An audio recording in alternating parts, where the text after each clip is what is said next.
1 verse 1 to 11. Wow. Paul and Timothy, servant of Christ Jesus, to all the saints of Christ Jesus at Philippi, together with overseers and deacons. Grace and peace to you from God, our Father, and the Lord Jesus Christ. I thank my God every time I remember you.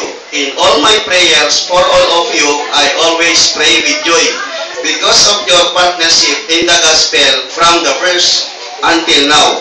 Being confident of this, that you began a good work and you will carry it unto completion until the day of Christ Jesus. It is right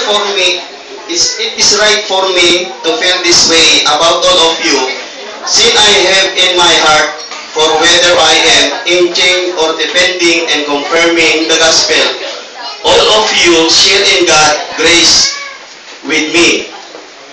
God can testify how I long for all of you with the affection of Christ Jesus.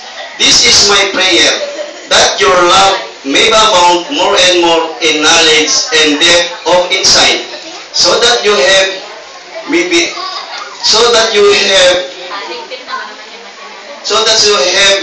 able to discern what is best, and may be pure and blameless until the day of Christ, filled with the fruit of righteousness that's come through Jesus Christ, to the glory and praise of God.